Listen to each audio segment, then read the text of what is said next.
Good morning everybody. जैसा कि आप सभी को विदित है कि कोरोना जैसी वैश्विक महामारी के चलते सब जगह लॉकडाउन ही लॉकडाउन है। कोई भी घर से बाहर नहीं निकल रहे। और हमारी तो मंजिल जैसे आपकी और मैं अपने स्टूडेंट्स की बात कर रहा हूँ जिसमें आप आते हो, केवल स्कूल है। और गुरु का भी रास्ता बंद कर दिया स्कूल तक आने का, और शिष्यों का भी कर दिया। तो फिर हम अपने एक दूसरे के उद्देश्य की पूर्ति कैसे करें? इसके लिए टीम प्रिंस, जो कि एक यूट्यूब चैनल है। गुड मॉर्निंग एवरीबॉडी, और कैसे हो? मैं प्रमोद सोनग्रा, व्याख्याता, मॉडर्न प्रिंस उच्च माध्यमिक विद्यालय तारानगर। टीम प्रिंस के यूट्यूब चैनल पर आपका हार्दिक अभिनंदन करता हूं। जैसा कि आप सभी को विदित है कि कोरोना वैश्विक महामारी के चलते आपका और हमारा काफी दिनों से संपर्क नहीं हो पाया,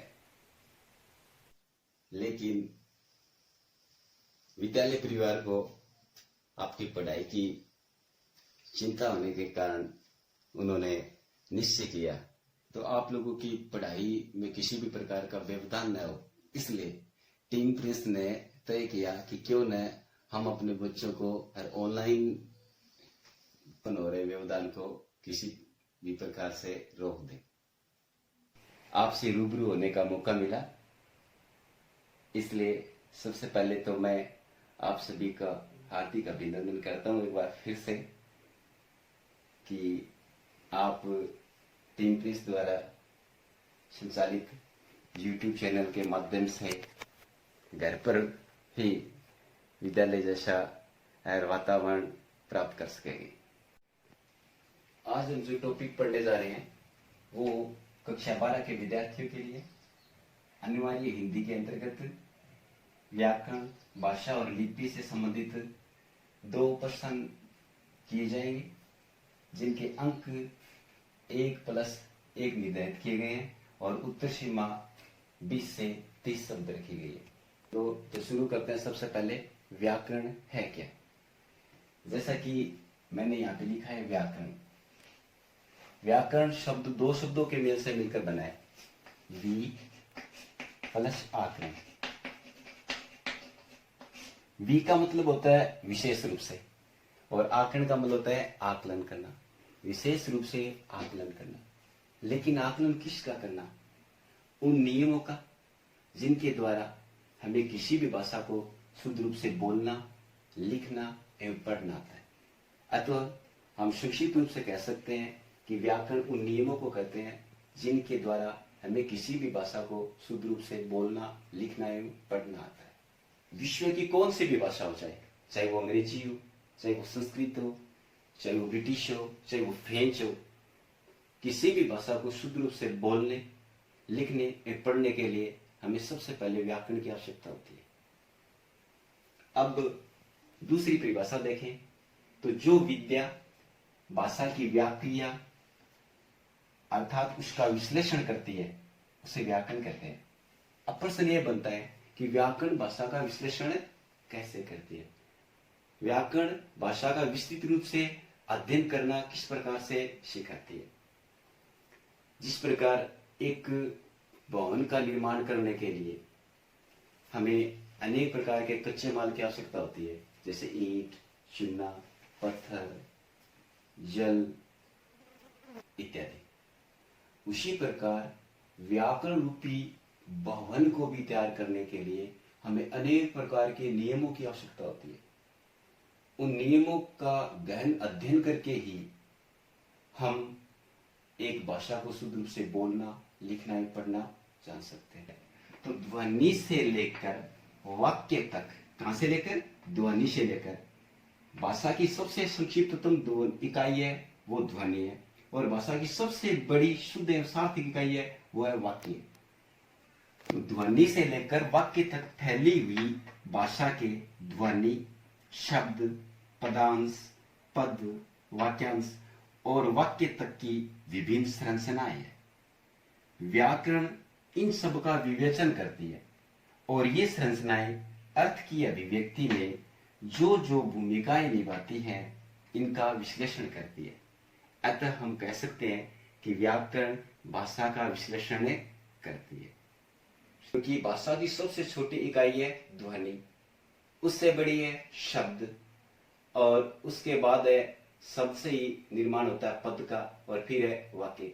कहने का तात्पर्य भाषा की सबसे छोटी इकाई ध्वनि है, दूसरी बड़ी इकाई शब्द है, और सबसे बड़ी शुद्ध एवं सार्थक इकाई है वाक्य। यानी जब हम वाक्य निर्माण की प्रक्रिया से गुजर जाते हैं, यानी वाक्य निर्माण करना सीख जाते हैं, तो हमें एक भाषा को शुद्ध रूप से बोलना, लिखना या पढ़ना आ जाता है। अब हम दूसरे बिंदु की तरफ रुख करते हैं कि व्याकरण का शाब्दिक अर्थ क्या है। व्याकरण का शाब्दिक अर्थ भाषा का विश्लेषण करना होता है। जैसा कि मैंने आपको पहले बताया कि एक ध्वनि से लेकर वाक्य तक फैली हुई भाषा की विभिन्न संरचनाएं, शब्द, पद, पदांश, वाक्य, इन सब का विश्लेषण व्याकरण के द्वारा ही किया जाता है। व्याकरण का कार्य भाषा का विश्लेषण कर उस रचना को स्पष्ट करना होता है।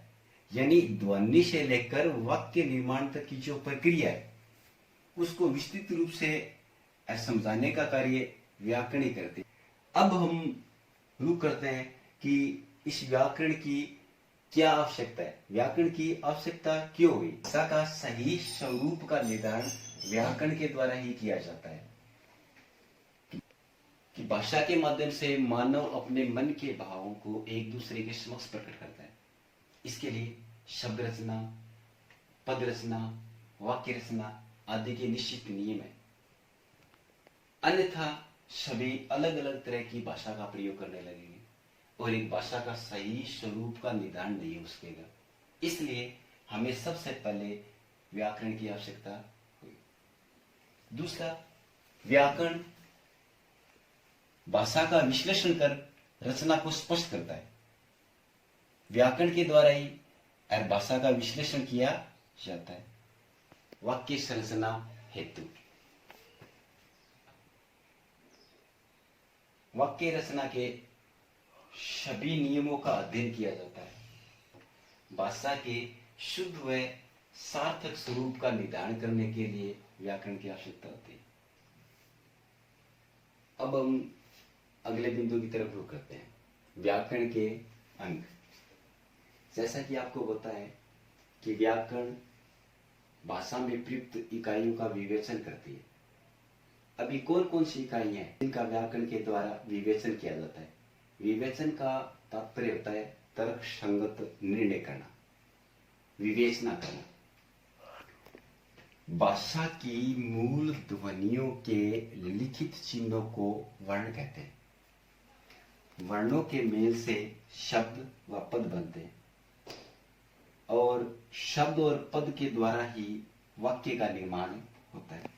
इस प्रकार हम कह सकते हैं कि व्याकरण के मुख्य रूप से 4 अंग हैं।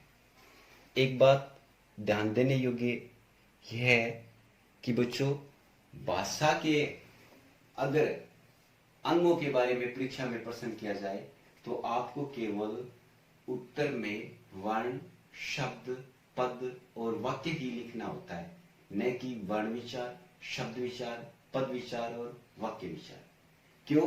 क्योंकि एक भाषा की जो इकाई होती है वो, या फिर एक भाषा के अंतर्गत जो अंग आते हैं उनमें वर्ण, शब्द, पद और वाक्य होते हैं। क्यों? क्योंकि एक भाषा का निर्माण करने के लिए, एक भाषा को शुद्ध रूप से बोलने, लिखने और पढ़ने के लिए जिन अंगों की आवश्यकता होती है, जिन अंगों को सीखने की आवश्यकता होती है, वे होते हैं वर्ण, शब्द, पद और वाक्य। लेकिन व्याकरण के द्वारा इन अंगों का विवेचन किया जाता है, इन पे विचार प्रकट किया जाता है। इसलिए जब व्याकरण के अंगों के बारे में आपसे क्वेश्चन किया जाए तो उस समय आपको वर्ण, शब्द, पद और वाक्य के आगे विचार शब्द को लिखना जरूरी होता है।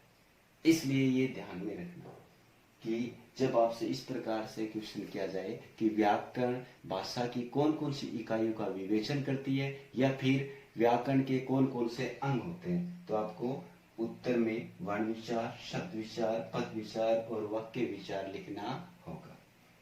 अब प्रश्न बनता है कि वर्ण विचार के अंतर्गत व्याकरण भाषा की कौन कौन सी इकाइयों का विवेचन करती है। तो एक भाषा में प्रयुक्त ध्वनियों का उच्चारण, उच्चारण स्थलों का ज्ञान, ध्वनियों का वर्गीकरण, ये सारे बिंदु वर्ण विचार के अंतर्गत विवेचित किए जाते हैं। इनके बारे में हम विस्तृत रूप से चर्चा वर्ण विचार जब हम टॉपिक पढ़ेंगे उसमें करेंगे। दूसरा, शब्द विचार। अब इस प्रकार से भी 1 नंबर का क्वेश्चन किया जा सकता है कि शब्द विचार के अंतर्गत व्याकरण किन किन का विवेचन करती है। तो भाषा का शब्द भंडार, शब्दों की उत्पत्ति, विकास, निर्माण और शब्दार्थ का विश्लेषण शब्द विचार के अंतर्गत विवेचित किए जाते हैं। तीसरा प्रश्न, पद विचार के अंतर्गत व्याकरण भाषा की कौन कौन सी इकाइयों का विवेचन करती है। तो हमें उत्तर में इस प्रकार से एक्सप्लेन करना होगा कि शब्दों से पदों का निर्माण एवं उनका वाक्य में प्रयोग, पद निर्माण के विविध रूपों एवं उनके नियमों का अध्ययन पद विचार के अंतर्गत विवेचित किया जाता है। और अंतिम, वाक्य विचार। तो विभिन्न पदों के पारस्परिक संबंध, उपवाक्य तथा वाक्य का गठन, ये सारी बातें वाक्य विचार के अंतर्गत विवेचित की जाती है। तो प्यारे बच्चों, आज हमने व्याकरण के बारे में जितना भी पढ़ा है उसके सार रूप में निष्कर्ष कह सकते हैं कि व्याकरण उन नियमों को कहते हैं जिनके द्वारा हमें किसी भाषा को शुद्ध रूप से बोलना, लिखना एवं पढ़ना आता है। या फिर व्याकरण एक ध्वनि से लेकर वाक्य तक फैली हुई भाषा की, जैसे वर्ण, शब्द, पद, पदांश, वाक्यांश, वाक्य इत्यादि संरचनाओं का विवेचन करती है। या फिर व्याकरण वह शास्त्र है जो हमें किसी भाषा को शुद्ध रूप से बोलने, लिखने एवं पढ़ने का ज्ञान देता है। और अंत में व्याकरण के द्वारा ही भाषा के शुद्ध व सार्थक स्वरूप का निर्धारण किया जा सकता है। अब एक बार फिर से हम रुक करते हैं उन प्रश्नों की तरफ जो व्याकरण के अंतर्गत परीक्षा में किए जा सकते हैं, जिसमें पहला प्रश्न है कि व्याकरण क्या है। व्याकरण क्या है या फिर किसे कहते हैं।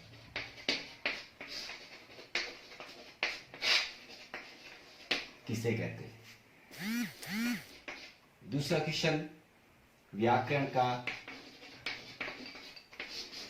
शाब्दिक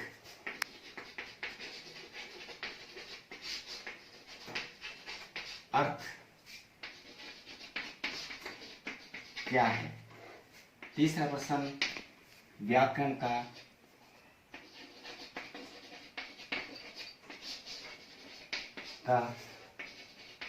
कार्य।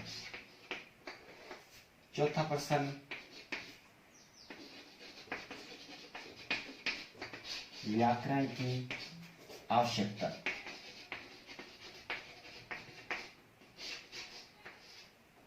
पांचवा प्रश्न, व्याकरण के अंग। और छठा प्रश्न, व्याकरण भाषा की कौन कौन सी